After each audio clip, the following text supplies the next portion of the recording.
Stéphane Bélocine, alors je suis inscrit au club depuis pas très longtemps, ça fait 1 mois et demi. Bravo. Un ancien, bravo. Et le nom de ma société, c'est Odyssée du Conseil, mais pour l'instant, je suis prestataire indépendant dans les télécoms. Donc, je suis seul dans cette société, mais j'ai un projet d'entrepreneuriat dans l'aéronautique. J'ai une question pour monsieur, deux questions très précises pour monsieur Hutchings sur LinkedIn. Je voudrais savoir si, pour ce qui concerne notre premier produit, donc le best person, celui que vous avez lancé, est-ce que c'est un produit d'appel en fait? C'est-à-dire, pour les gens qui ne connaissent peut-être pas, c'est-à-dire si on part du principe que le produit amène les clients dans les magasins, est-ce que quand vous avez négocié avec les distributeurs qui l'ont distribué au tout début, est-ce que du coup ils n'ont pas pris de marge du fait que c'était effectivement examiné les clients dans le magasin? Donc en ce sens, est-ce que c'est un produit d'appel? La deuxième question, c'est où est-ce que vous fabriquez? Enfin, du moins quand vous avez démarré, où est-ce que vous avez fabriqué? Est-ce que c'était en France? Est-ce que c'était ailleurs? Dans les BRICS? Et comment vous avez géré du coup les quantités et les stocks? Alors, sur la première question, donc non, c'est pas un produit d'appel. Les revendeurs de nos produits prennent une marge. C'est par contre un produit qui, et c'est notre difficulté, ça a été notre difficulté aujourd'hui de moins en moins, qui appelle ou crée des nouvelles questions pour les retailers. Où doit se positionner une balance qualité? Est-ce que c'est dans le rayon des balances? Est-ce que donc, les premiers distributeurs significatifs de nos produits ont été Apple. Apple vend dans le rayon des objets, des accessories, qui est un rayon qui était envahi précédemment par les étuis d'iPad, les docks radio-réveil, mais qui petit à petit s'est constitué, a transitionné vers des accessories, qui sont des objets qui exploitent des applications iPhone, qui exploitent l'iPhone. Et donc là-dessus, Apple a été très pionnier dans l'adoption d'un objet qui peut paraître complètement incongru. On n'entre pas chez Apple pour acheter une balance.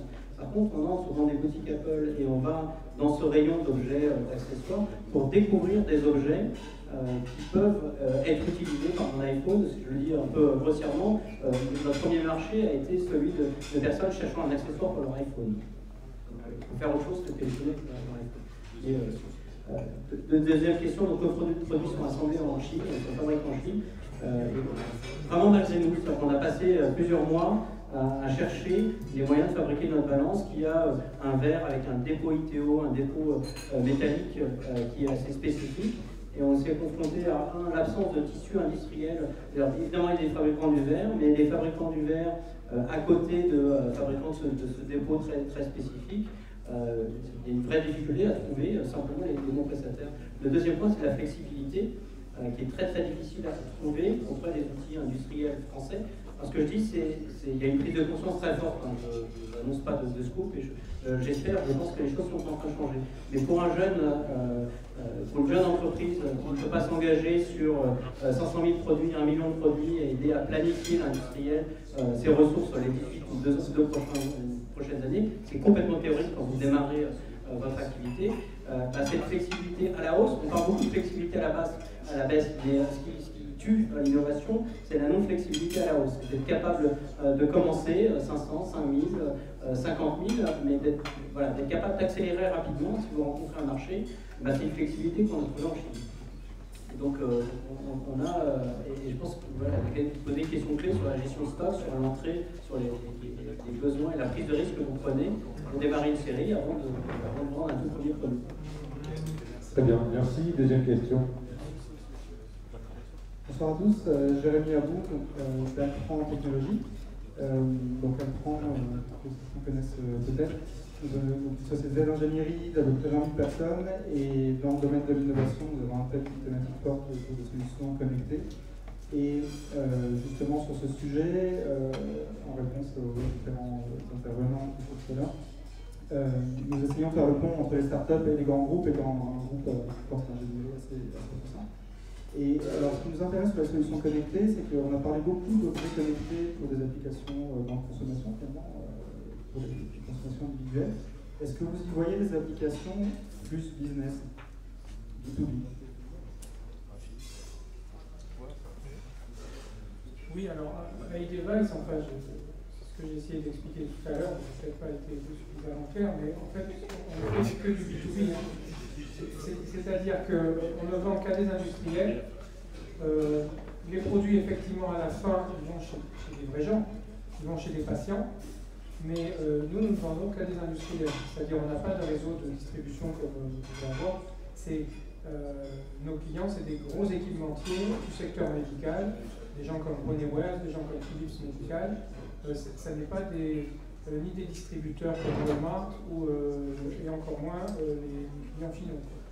Donc ça, c'est une application B2B, mais bon, le secteur du médical connecté, c'est un petit peu particulier, puisque c'est, enfin, du médical, je veux dire, lourd, quoi, puisque c'est des surveillances de pathologies chroniques, mais en général assez lourdes, des suivis post-opératoires, ce sont effectivement aussi des surveillances de personnes âgées, parce qu'on s'aperçoit aux États-Unis que ça coûte beaucoup moins cher d'avoir des personnes âgées chez elles que dans un endroit hostile.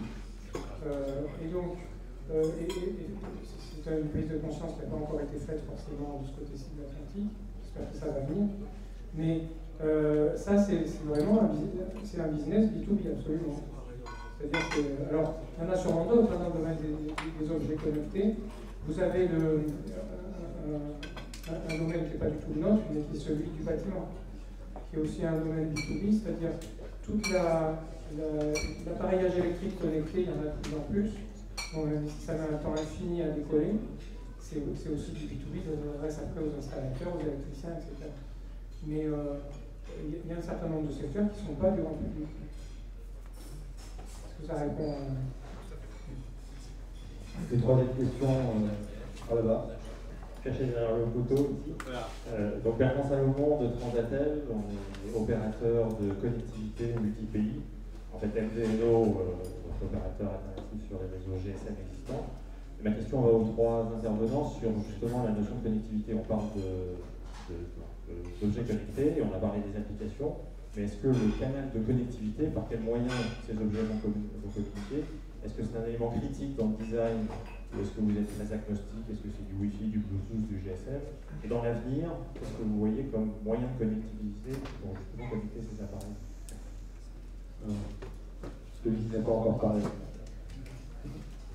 Oui, je ne pense pas du tout qu'on soit agnostique. Je pense que selon l'usage, il y a une norme radio qui impose, selon d'une part le business model. Si on veut que les gens vivent simplement en achetant un produit, c'est clairement pas en GPRS ou en n'importe quelle technologie mobile qui impose tout de suite qu'il y ait un abonnement récurrent qui soit facturé, qui existe. Donc pour ça, le Wi-Fi est beaucoup mieux.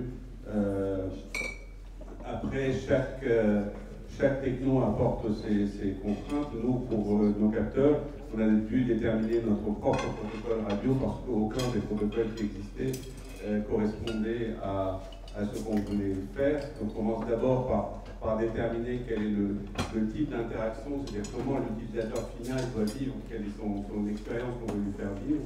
Et on adapte alors soit il y a un protocole qui permet de résoudre le problème et on choisit celui-ci, soit si le cas ne se présente pas, il vaut mieux inventer son protocole que de dire tant pis, les gens vont recharger leur batterie tous les 15 jours, etc. Mais c'est un élément de design qui est extrêmement important, le choix du protocole. Ils ne sont pas interchangeables, ils ont chacun des contraintes et sont chacun structurant de l'expérience que va vivre l'utilisateur. Et alors, je rebondis sur la question l'interopérabilité, cette fois-ci, non pas avec le réseau, mais entre objets connectés. Est-ce que c'est quelque chose auquel vous avez réfléchi? Évidemment qu'on a réfléchi, mais il y a une espèce d'illusion qui fait que les objets vont se parler les uns les autres directement, c'est-à-dire que ma brosse à dents va parler avec mon sèche-cheveux directement d'homme à... c'est pas vrai, ils vont tous parler à des plateformes qui sont en ligne, et ces plateformes elles sont en ligne et elles vont se parler au niveau des plateformes à travers des API. Et donc là, les standards existent depuis longtemps, il n'y a rien à inventer, c'est des choses parfaitement cachères de l'Internet, et ça, on sait faire parler. L'illusion, c'est de croire que les objets vont se parler directement, ce qui est absolument impossible. Non pas simplement simplement pour les questions de radio ou de protocole radio, mais pour qu'une brosse à dents puisse parler à un sèche-cheveux, ça veut dire que le sèche-cheveux a la conscience de ce qu'est une brosse à dents. Ça veut dire qu'il y a que dans chacun des objets, on va devoir décrire ce que tous les autres objets sont. Et que chacun des objets doit être supérieurement intelligent pour avoir un modèle de toutes les interactions qu'il est susceptible d'avoir avec d'autres objets. Ça va faire des objets très gros, très intelligents et remplis de trucs immaintenables. Ça n'a aucun sens d'un point de vue technologique. Il faut faire les objets les plus bêtes possibles. Et toute leur intelligence, elle est en ligne, moyenne emploi, elle est super flexible, super adaptable. Bonsoir, Thomas Lott, Geobish Bord. On fournit des organigrammes des grandes sociétés mondiales en temps réel. C'est pas à titre là que je vais vous poser une question. Il se trouve que j'ai travaillé précédemment chez Apple et chez Amazon et que je suis complètement bluffé par ce que vous faites. Mais il y a quand même une question qui m'interpelle, c'est quand on voit à la fois le rachat de Nest par Google, ou quand on voit les chiffres de Gartner qui montrent que déjà cette année, on vend plus d'objets connectés que de téléphones portables. On sent bien qu'on est sur une courbe qui est géniale, mais pour vos sociétés, c'est quoi en 2014 l'obstacle numéro 1 à franchir? C'est-à-dire, c'est quoi ce qui va faire que ça va passer ou casser en 2014? Ça assied. Non, mais je pense que moi je suis bluffé par l'enthousiasme de ce marché. Moi j'ai un critique autour de ça. Donc juste pour dire que je suis plus que convaincu sur tout ce qui se passe. Je le regarde au moins un jour sur deux sur mon iPhone. Et donc la question que je me pose, c'est voilà, on est sur une tendance, on a 3 magnifiques sociétés françaises, et quel est l'obstacle pour franchir cette année qui va faire que vous allez devenir tous les 3 leaders mondiaux, et donc on sera tous très fiers. Moi j'en citerai deux dans le cas ici. On est dans un marché qui est en accélération très concret dans les mois qui viennent. Moi je ne connais rien des chiffres dans les 10 ans, les dizaines ou les centaines de milliards des objets connectés. On travaille concrètement aujourd'hui avec des retailers qui sont en marche pour faire des facteurs 5 à 10 de vente par rapport à l'année dernière. Et donc, quand on est sur ces facteurs, sur cette courbe-là, mon premier obstacle, c'est l'investissement en marketing dans un marché qui s'intensifie fortement. Donc, notre challenge principal aujourd'hui est d'avoir une visibilité qu'on estime à la hauteur de la valeur de nos produits et de notre position de pionnier. C'est vraiment plus le premier, mais je citerai quand même le deuxième qui est qu'on pense qu'il y a un relais de croissance au-delà de certaines tendances de buzz, de mode sur ces objets, qui est dans la manière, dans la manière dont ces objets vont être intégrés, encore une fois, dans des systèmes de santé.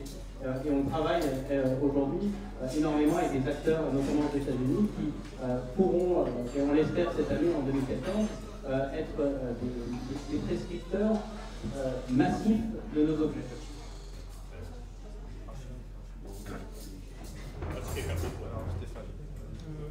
Oui, moi je pense juste gérer la croissance et l'adoption par les Européens, par les systèmes de remboursement européens, par les systèmes d'assurance obligatoires en Europe de ces technologies-là.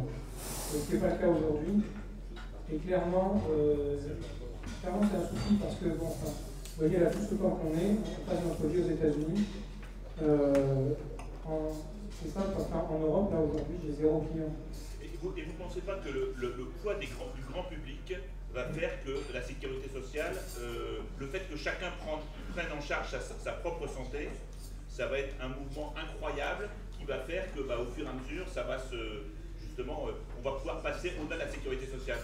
C'est pas le cas aujourd'hui. C'est pas le cas aujourd'hui. Il y a une barrière, alors est-ce qu'elle va être franchie peut-être, mais aujourd'hui c'est pas le cas. Aujourd'hui les gens ils attendent, la première chose qu'ils attendent c'est un remboursement. Et le remboursement, si vous ne l'avez pas, ça passe pas. Donc ce qu'il faut c'est que les industriels, que les systèmes de santé, que les hôpitaux, que tous les intervenants imaginent des systèmes de remboursement, des systèmes de financement qui fonctionnent. Alors aux États-Unis ça existe, il y a quand même des difficultés, tout le monde le sait, mais il y a des systèmes qui existent et qui sont d'ailleurs très innovants parfois. Ça peut être l'industriel lui-même qui finance la connectivité au titre de la garantie de ses produits, par exemple. Ça marche très bien. Et à ce moment-là, le patient ne paye rien, le système d'assurance ne paye rien, l'hôpital ne paye rien. C'est le fabricant de pacemaker, par exemple, qui paye. Mais bon, tout ça, c'est des choses qui n'existent absolument pas en Europe, où c'est très embryonnaire. Et aujourd'hui, moi, je n'ai pas de visibilité là-dessus. Merci pour cette question aussi. Une question là-bas. Oui, bonjour, je m'appelle Mathieu Rochère d'une société qui s'appelle EasyUp dans l'intelligence artificielle. Et ma question n'a rien à voir avec le métier. En fait, si on se projette dans 3 ans, ou même peut-être 2 ans, voire 18 mois, si je suis diabétique, que je cours beaucoup, que je me pèse et que j'ai envie de compter le nombre de fois que je prends ma machine à café, il y a 2 problèmes. Le premier problème, c'est l'interopérabilité. On en a déjà parlé. Maintenant, pour moi, il y a intellectuellement une limite, c'est la surcharge d'informations. Ça veut dire, si j'ai tir rapide, 200 cours, 400, où je prends 8000 points de données, comme je comprends pour une machine Airbus, par exemple, souvent que chez Airbus, on s'occupe mieux des moteurs que des ingénieurs, parce qu'ils connaissent tout sur leur moteur. Est-ce que vous avez peur d'avoir une surcharge d'informations? Deuxième question, c'est lorsqu'on passe dans le grand public, est-ce qu'il faut Bac plus 5 pour comprendre tous ces trafics et être capable de les analyser?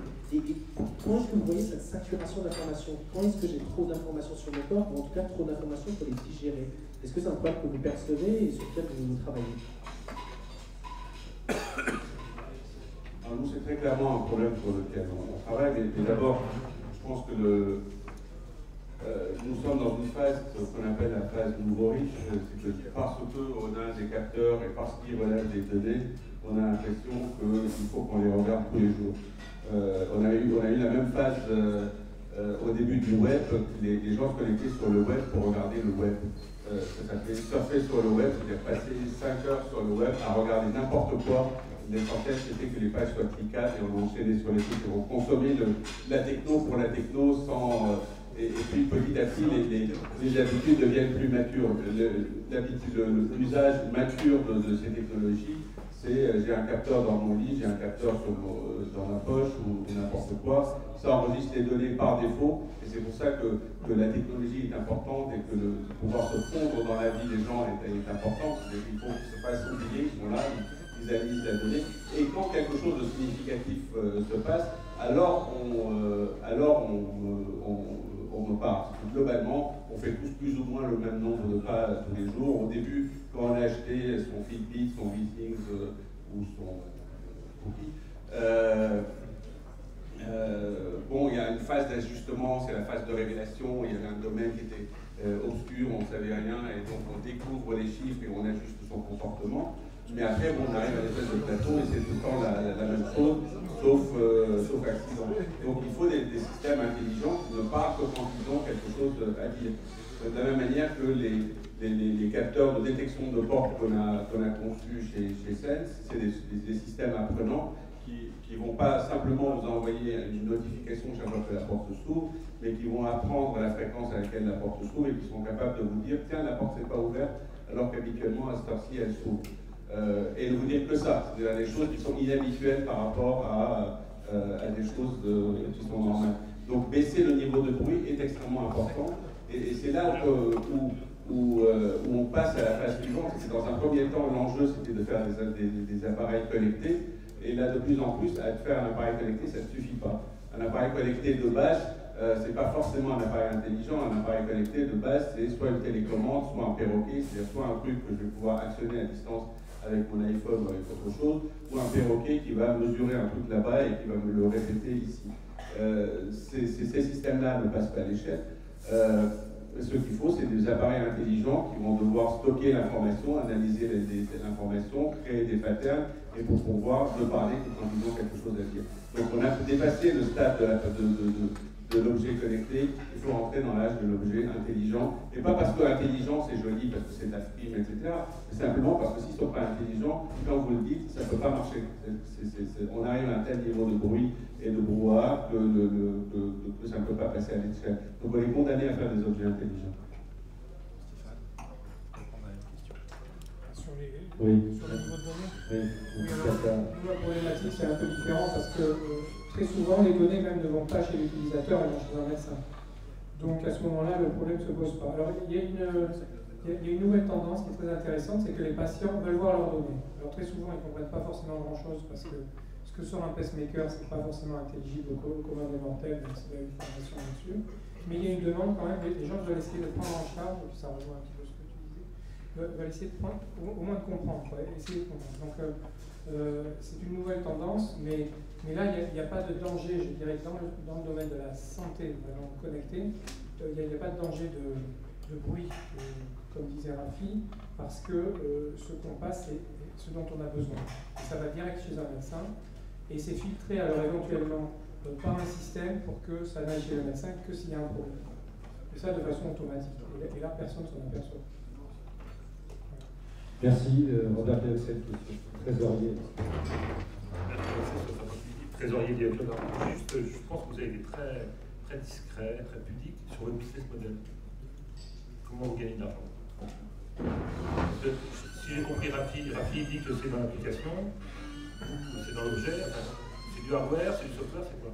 Nous, c'est du hardware aussi, on fait des trucs tellement bien que les gens ont envie de nous donner de l'argent. Bravo. C'est la base de tout commerce. Donc c'est du hardware. C'est du hardware. Nous, c'est du hardware et beaucoup de services. C'est-à-dire, c'est ce que je disais tout à l'heure avec le revenu récurrent, on a 40% et ça va vers la moitié de notre revenu qui est récurrent. Et le service, ce sont des abonnements. C'est comme des abonnements au téléphone. C'est une location, c'est le moyen de vendre de hardware ou c'est... Non, c'est des cartes SIM. Ce sont des abonnements. Ah, vous êtes en GSM. Oui, voilà. C'est 3G, mais c'est pas ça. Et donc c'est un abonnement effectivement mensuel qui est payé, là encore une fois, mais il y a différents systèmes. Ça peut être les hôpitaux, ça peut être le fabricant, ça peut être, enfin, il y a différents business, mais nous, notre business model, on gagne de l'argent en vendant des appareils de connectivité et du service. Donc vous distribuez en fait de l'opérateur. On distribue, mais on est quelque part une sorte de petit MVNO, puisqu'on revend, sans avoir bien sûr l'infrastructure nous-mêmes, on revend de la carte SIM, mais surtout avec beaucoup de valeur ajoutée, c'est-à-dire on ne vend pas juste... Le modèle, c'est au-dessus de l'opérateur. C'est pas que du négoce, on vend tous les services qui permettent de s'assurer que telle carte SIM d'abord est à tel endroit, c'est connecté tel jour, telle heure pendant tant de temps, etc. Ou pas. Donc oui, c'est pareil, on vend des objets, on espère à un prix supérieur que le coût de fabrication. J'imagine que vous avez une bonne marge. On vit de la vente de nos objets, principalement. Ensuite, et c'est la seule relation qu'on a avec l'utilisateur final de notre objet. On vend l'objet et l'utilisateur télécharge une application gratuite, crée un compte et bénéficie d'un service gratuit. D'un autre côté, côté plateforme, on a des modèles dans lesquels on peut avoir des revenus, des partages de revenus, puisqu'un fournisseur de services qui lui a un modèle, je prends l'exemple très bateau d'un régime en ligne, dans lequel les métriques sont assez claires. C'est-à-dire que c'est des business qui consistent à recruter très très largement une base d'utilisateurs gratuits, à convaincre de la valeur d'un service payant, donc à convertir X%, 2-3% de cette base, et à convaincre cette base payante de rester dans cette vie payante le plus longtemps possible. Ce que je viens de dire est impacté par l'usage d'un objet qui fait partie de ma vie quotidienne, qui va mettre à jour des données sur mon entreprise, qui va permettre d'enrichir ce service. Donc si on change certaines de ces métriques, donc on peut avoir des revenus, des partages de revenus, si on trouve de créer de la valeur supplémentaire pour ces fournisseurs de services. Vous êtes une boutique en fait. Dans ce cadre-là, on est dans un peu de modèle de partage de revenus. Ok, merci. Alors, à GeoClub, on peut adhérer, hein, parce que pas toujours parlé d'adhérer, et on a récemment un nouvel adhérent qui est la société Edito Electronics, qui je crois est un leader mondial, même leader mondial fabricant de puces, non? Et qui s'intéresse à la base des objets, aux objets connectés. Son représentant est là, je vais laisser la parole de 10 minutes. Pascal Yorard, c'est Edito Electronics. Donc je suppose que on a des clients parmi vous avec le STM32. Donc j'avais deux questions pour les objets connectés. Donc, je suis directeur de système design dans les airs. On n'a pas beaucoup de fichiers dans le coin, c'est peut-être vous visiter un peu plus souvent. Il faut monter à la capitale. Mais par contre, on est plus souvent en Californie qu'avant. Donc deux questions. Ok, 200 objets connectés par drone, 365 jours par an. Ça veut dire qu'un jour sur deux, vous changez les batteries, au bout de 2 ans. Comment vous allez gérer ça? Est-ce que vous avez de la sécurité? Personne n'en a parlé. Aujourd'hui, Internet, le premier WSN s'est fait pirater il y a pas une semaine et n'était pas assez sécurisé. Qu'est-ce que vous faites contre ça? Et puis, je ne sais pas si j'en parle maintenant. Ok, j'en parle maintenant. Donc, je vais vous montrer le premier objet au monde IPv6, bidirectionnel, sécurisé, sans fil et sans fil. C'est-à-dire qu'il se nourrit de l'air du temps. Ici, dans cette pièce, il y a assez d'énergie pour le faire fonctionner. Donc, c'est un démonstrateur. On fait des radios. On est en train de faire un vrai trou monstrueux sur les radios. Les radios 802 cascades, qui connaissent. Donc, tout ce que vous connaissez, ça se passe 4 millions c'est même quelque chose. Les 4 millions en réception et en émission sur le 802 cascades, ou bientôt sur le Bluetooth, c'est possible. Voilà. Et donc derrière, on va tourner avec ce genre de choses. On les colle au mur sur les coins, ça crée son propre réseau mesh qui est self-install, self-heal, IPv6, sécurisé, bidirectionnel, c'est-à-dire, voilà, donc c'est très technique. C'est quoi un réseau mesh, c'est quoi un IPv6? C'est un réseau qui va se débrouiller, on les colle ici. Ça capte l'énergie, ça capte l'énergie. Là, on peut mettre n'importe quel un gesteur d'énergie, récupérateur d'énergie. Là, on a une grosse cellule solaire, parce que c'est fait pour tourner à l'intérieur des bâtiments sur de la compact fluorescente, sur de la LED. Donc c'est assez gros. Si je mets ça sur une fenêtre ou à l'extérieur, ça fait 1 cm². Donc on a besoin, par exemple, pour faire des températures sensing dans un réseau sécurisé qui est maintenu, de 3 micros en fait. Ça coûte combien? C'est eux qui vous le diront. Je avec des composants, je vends quelques dollars. Quelques dollars. Voilà. Eux, c'est. On dit qu'en ce moment, chez Best Buy aux États-Unis, il y a des capteurs qu'on achète pour $30 et qui durent 2 ans. Si je mets une batterie là-dessus, ça dure 70 ans. Voilà. Donc ça dure 70 ans de durer 2 ans. Voilà. Mais maintenant, ça dépend de l'usage que vous allez en faire. Si je mets un accéléromètre, il n'y aura pas de. Bravo, parce que c'est un adhérent. Voilà. Un tout mondial. Voilà. Alors, les 2 questions, les batteries et la sécurité.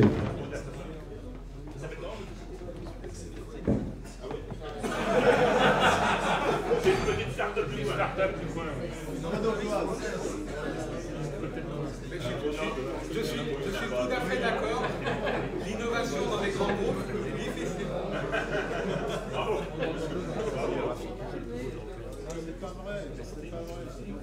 Le problème quand on fait des produits, c'est qu'à un moment donné, il faut les vendre à des gens. Et il faut qu'ils soient produits avec une technologie qui est disponible, à un prix qui est abordable et que si valeur ajoutée il y a, on puisse faire passer cette valeur ajoutée à l'utilisateur final. Dans l'histoire de Sense, on a passé 4 ans à développer nos capteurs et on a notamment passé 2 ans à développer les capteurs en IPv6 ou 6LoWPAN. On a développé entièrement toute la chaîne en 6LoWPAN parce qu'on trouvait ça cool que ça se trouve en IPv6 et tout ça. Et puis un jour, on s'est rendu compte que finalement faire un capteur de température, par exemple en 6LoWPAN, coûtait 3 fois plus cher qu'un capteur fait en RF à la con à 868 MHz. Et tout ça pour dire qu'il fait 22 degrés dans la pièce. Comment je valorise auprès de mon client final que je lui dis 22 degrés dans ta chambre aujourd'hui pour 3 fois plus cher que le capteur d'à côté. Donc le problème est celui-là. J'adore la sécurité, j'adore les piles qui durent très longtemps, mais au final, il faut qu'on le vende et il faut qu'on arrive à traduire ça. Donc on a jeté tous les développements qu'on a fait en 6LoWPAN et en IPv6 et on a tout redéveloppé avec de la radio de merde. Avec un protocole qu'on a activé de 0 qui faisait exactement ce qu'on voulait pour le prix qu'on voulait, qui consommait la batterie qu'on veut. Aujourd'hui, on a une batterie qui dure 15-18 mois selon les usages. On trouve que c'est acceptable par rapport à tous les autres trucs où il faut recharger toutes les semaines. Donc le jour où... alors c'est la même chose pour la sécurité. En gros, pourquoi j'ai besoin de sécuriser un capteur qui dit que j'ai 22 degrés dans ma chambre? Pourquoi est-ce que j'ai besoin de sécuriser, je ne sais pas, mon pèse-personne? C'est qui le hacker qui va hacker mon pèse-personne pour savoir que je suis gros? Il n'a qu'à me regarder.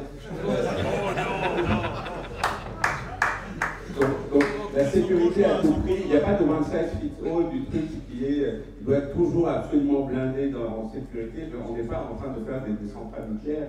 On fait des trucs qui sont très souvent assez anecdotiques, etc., qui sont importants pour celui qui les mesure, et qui sont significatives et utiles, etc. Et donc tout le reste du monde s'en fout. Donc ça ne sert à rien de surcharger technologiquement les choses. Pareil pour la batterie, ça ne sert à rien de faire des batteries de 70 ans si les gens de toute façon vont laisser avant. Donc c'est cette histoire de balance pragmatique qu'on a quand on est bêtement un entrepreneur.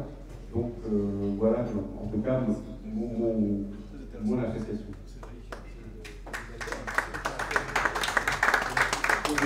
Vraiment pas beaucoup de choses à rajouter. Je suis vraiment convaincu aussi qu'il n'y a pas de panacée en termes de technologie, en termes de solutions uniques, de sécurité et de connectivité, parce qu'il n'y a pas un besoin unique de sécurité et de connectivité. Donc, vraiment pas rajouter beaucoup d'éléments sur la démonstration graphique. Ok, alors une dernière question, puis après on reste. Non, il y a un monsieur qui a de la main. Bonsoir. Alex Envy, je travaille pour une start-up qui a été créée il y a à peu près 25 ans, qui fabrique un petit peu d'objets connectés, qui est surtout réputée pour les petits logiciels qu'elle fabrique. Elle s'appelle Microsoft. Et en l'occurrence, la question que je me pose, c'est que, du coup, que je me permette de vous poser, puisque vous allez m'aider à y répondre, c'est qu'en regardant les informations, j'entends parler d'énormes problèmes en France pour créer une entreprise, pour la faire vivre, pour la développer, la financer, et on oublie fréquemment la notion de créativité. Or, le CES, que nous citions tout à l'heure, nous a permis à tous, et notamment au grand public, de prendre conscience que finalement, le monde des objets connectés était principalement le fruit de sociétés soit américaines, soit françaises.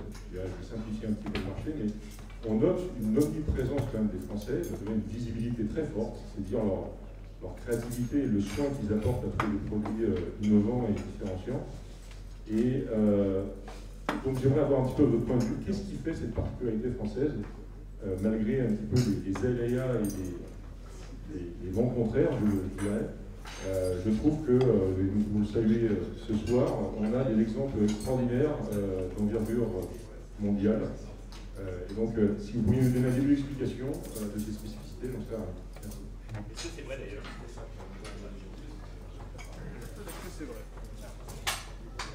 Si c'est vrai, je peux vous donner quelques éléments comme ça en bas. Je dirais la qualité de l'information de nos ingénieurs. Mais ça, c'est quelque chose auquel il faut faire très attention.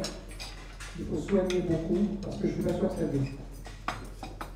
Je ne suis pas sûr, quand je vois les niveaux qui sont en train de chuter tragiquement dans le secondaire, je ne suis pas sûr de la façon dont seront formés les ingénieurs dans 5-10 ans. Je ne sais pas. Mais c'est vrai que jusqu'à présent, on considérait qu'il y avait une créativité à la française grâce au niveau de nos écoles d'ingénieurs, pas seulement au niveau, ça ne veut pas dire grand-chose, mais à la façon dont elles enseignent, et surtout à ce truc un petit peu magique, un peu particulier, qui est qu'elles apprennent à apprendre. Pas à régler des problèmes précis, mais à trouver la méthode pour les régler. Et ça, c'est quelque chose qui existe effectivement, pas de la même façon, en tout cas aux États-Unis, à mon avis. Est-ce que ça répond à...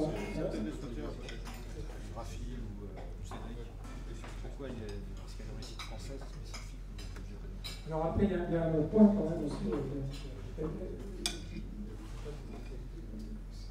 qui va dans l'autre sens, à mon avis, c'est que c'est plus difficile effectivement de faire une boîte en France et de la développer et de la faire croître.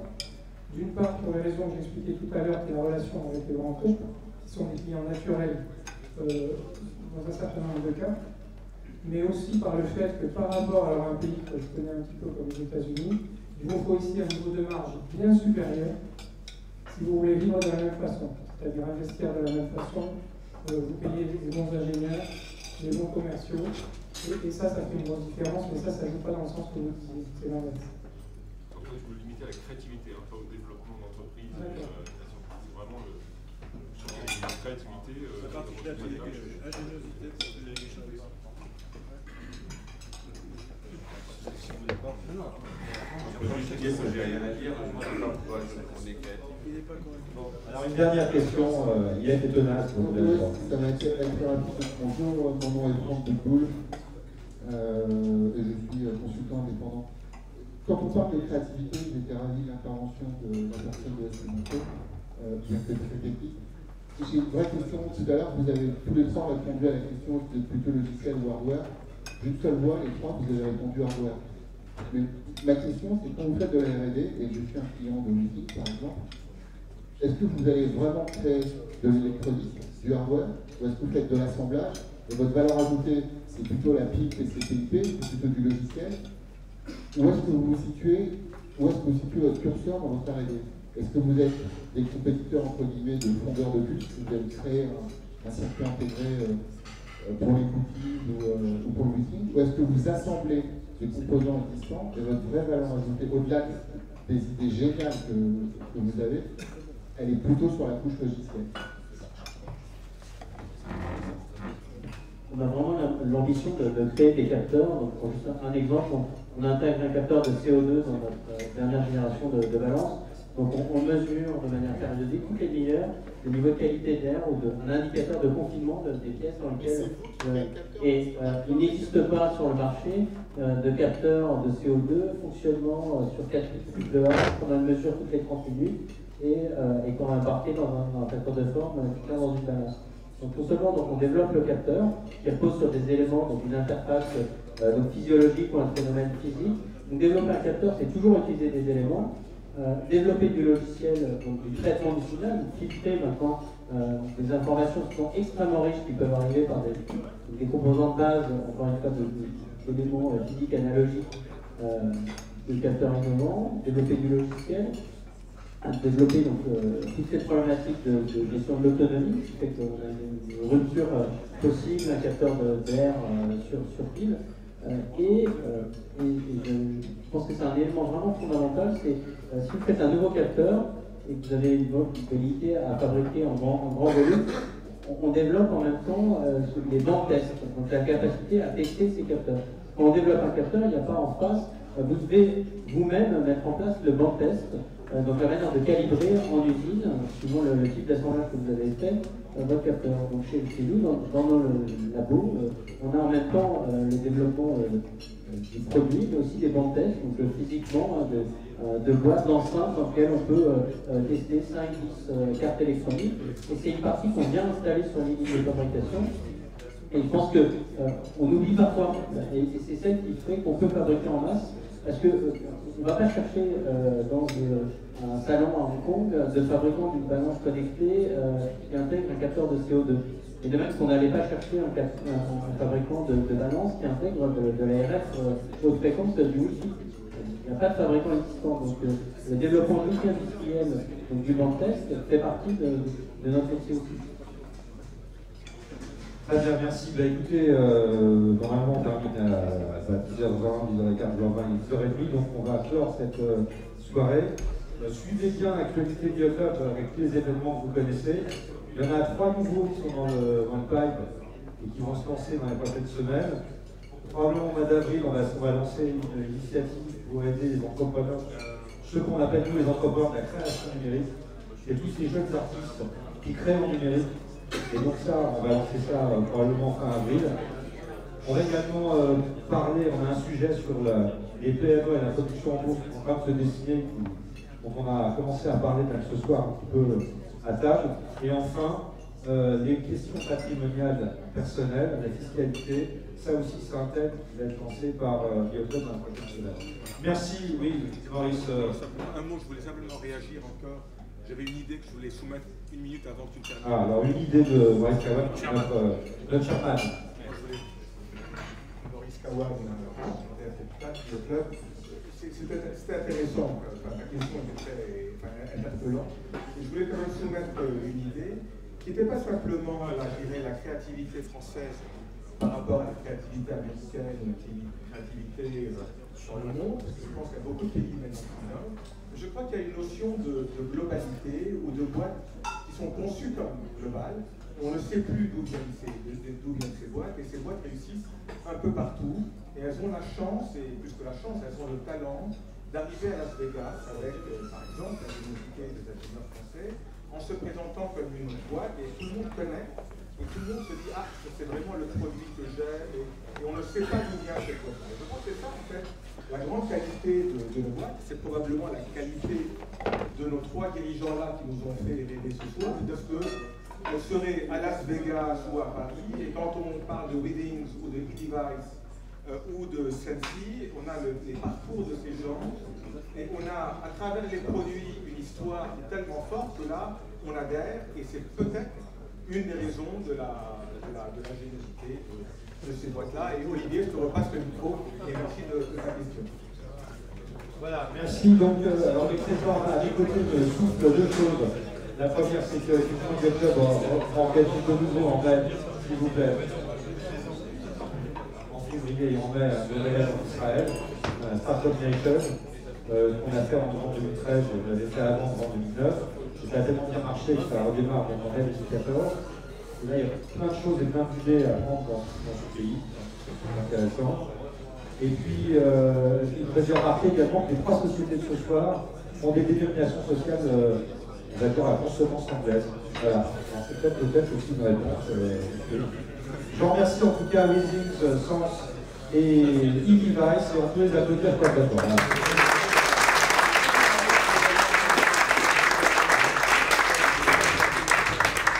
Alors pour vous rassurer, sur les grands comptes qui ne s'occupent pas beaucoup d'innovation, comme j'appartiens à un grand compte, nous avons un énorme événement qui se passe dans les journées du BDF, qui est l'Observatoire des relations entre les entreprises innovantes et les grands comptes.